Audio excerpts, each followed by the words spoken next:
Ed the Copycat by Nicholas Brooks. Ed isn't like your average student.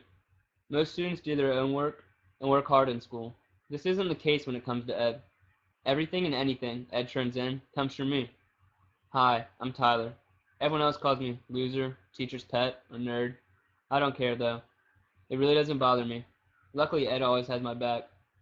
I think he's the best copycat in the entire school. He's so good at copying, sometimes he even copies my name. I usually tell him before he turns it in. If I didn't, who knows, I might even get in trouble. I never had a problem with Ed copying my work, but that all changed when Miss Spanky gave us our English assignment. The best paper would win a free homework pass. That means I could have a whole day off from homework. I worked really hard on my paper, but Ed didn't. He copied my paper word from word. A few days after we turned our papers in, Miss Spanky made her announcement.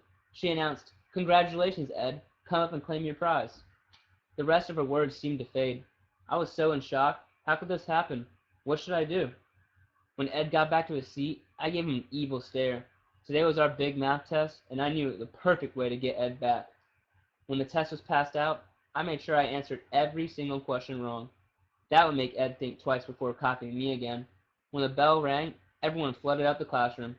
Before I could leave, Ed grabbed my hand and dragged me in front of Miss Spanky's desk. He told Miss Spanky everything. He told her that he had copied my entire English paper and then handed me my homework pass. Miss Spanky was furious, but at the same time, she was happy he was so honest. When Ed and I were walking home, I remember how I flunked the math test on purpose. I felt horrible. So I told Ed how I flunked the test on purpose, and before I could finish, he was laughing hysterically.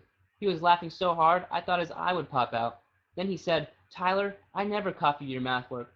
That's the only thing I'm good at." I didn't know how to respond, so I just laughed along with my friend, Ed the Copycat.